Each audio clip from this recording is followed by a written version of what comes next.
So কী অবস্থা সবার? আশা করি সবাই ভালো আছেন। তো আজকের এই ভিডিওটা মেইনলি একটা পারপাসে করা। পারপাসটা হচ্ছে যে ন্যাশনাল ইউনিভার্সিটিতে অনার্স বা ব্যাচেলর যারা স্টাডি করতেছেন তাদেরকে নিয়ে আমি কিছু কথা বলবো। আমার পার্সোনাল এক্সপেরিয়েন্স থেকে আমি এই কথাগুলো শেয়ার করতে চাই, ঠিক আছে? সো আপনারা যারা অলরেডি অনার্স পড়তেছেন বা আপনারা যারা মাস্টার্স পড়তেছেন, সো স্পেশালি যারা ব্যাচেলর ফার্স্ট ইয়ারে আছেন তাদের জন্যই আমি মনে করি যে উম, যারা ব্যাচেলর ফার্স্ট ইয়ারে আছেন ন্যাশনাল ইউনিভার্সিটিতে তাদের উচিত আহ, লেখাপড়ার পাশাপাশি আপনি ছোটোখাটো একটা বিজনেস রান করবেন। হ্যাঁ, ঠিক আছে, ওই বিজনেস থেকে মোটামুটি একটা ছোটো অ্যামাউন্ট হলেও একটা, যাতে মোটামুটি মাঝারি লেভেলে একটা অ্যামাউন্ট আর্ন করা যায়, এরকম একটা রাস্তা বা এরকম একটা প্রসেস সাথে রাখবেন, ঠিক আছে? কেননা এই কথাটা আমি বলতেছি আমার পার্সোনাল এক্সপিরিয়েন্স থেকে। আমিও ন্যাশনাল ইউনিভার্সিটি থেকে অনার্স কমপ্লিট করছি।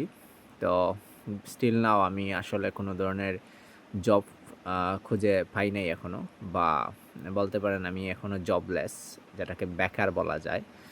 বাট ট্রাই করতেছি, ফেল হচ্ছি। আর একটা বিষয় হচ্ছে যে ন্যাশনাল ইউনিভার্সিটির যে সিস্টেম, ওই সিস্টেমটা আসলে খুবই কমপ্লিকেটেড। ওই সিস্টেমে বাংলাদেশের এডুকেশন সিস্টেমটা আসলেই খুবই বাজে অবস্থা। ওয়ার্ল্ড ওয়াইড যদি আপনি চিন্তা করেন, ওটা খুবই বাজে। আর আমাদের দেশের এডুকেশন নিয়ে কিছু বলার নাই, কারণ ন্যাশনাল ইউনিভার্সিটিতে যে সাবজেক্টগুলো আছে, আপনার যে ডিপার্টমেন্টগুলো আছে, যেমন পলিটিক্যাল সায়েন্স, হিস্ট্রি, তারপর আপনার ইসলামিক হিস্ট্রি, তারপর মনে করেন যে আদার যে ইয়েগুলো আছে, ফিলোসফি, বাংলা, এই ডিপার্টমেন্টগুলা আসলে অ্যাকচুয়ালি স্টুডেন্টদের কী দিতেছে, মানে একটা স্টুডেন্ট তো অনার্সে ন্যাশনাল ভার্সিটি আন্ডারে পড়তেছে বিভিন্ন কলেজে। সো ন্যাশনাল ভার্সিটির কারিকুলাম এতটাই ডিলে বা এতটাই মানে পিছিয়ে আছে বলার বাহিরে। আপনাকে ওই যে আপনি ধরেন আপনি পলিটিক্যাল সায়েন্সে আছেন, তো পলিটিক্যাল সায়েন্সে আপনাকে কিছু মুখস্থবিদ্যা বইয়ে পত্রে কিছু মুখস্থবিদ্যা, কিছু সাল, এগুলা মুখস্থ করাইবে সারা বছর। আপনি 4 বছর ওই মুখস্থ করতে করতে আপনার মানে লাইফটা ওই মুখস্থের পেছনে দিয়ে দিবেন।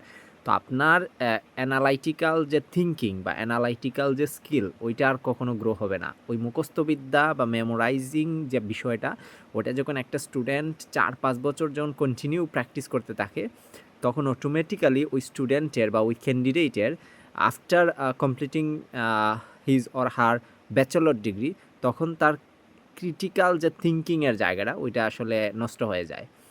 তো আমি তাদেরকে বলবো, আমার পার্সোনাল অপিনিয়ন, আপনারা যারা ন্যাশনাল ভার্সিটিতে ব্যাচেলরে ভর্তি হয়েছেন, তারা কাইন্ডলি প্লিজ ফার্স্ট ইয়ার থেকেই আপনারা পাশাপাশি পড়ালেখার পাশাপাশি একটা বিজনেস রান করেন।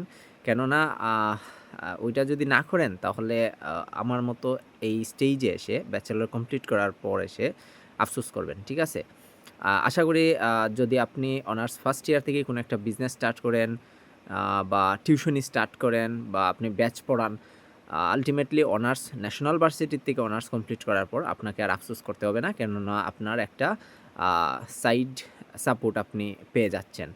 সো প্লিজ, ন্যাশনাল ইউনিভার্সিটিতে পড়তেছেন আপনি, কিন্তু জাস্ট এক্সামের সময় এক্সাম দিতেছেন, মুখস্থ করতেছেন, গতানুগতিক স্টাইলে এগিয়ে এগিয়ে যাচ্ছেন।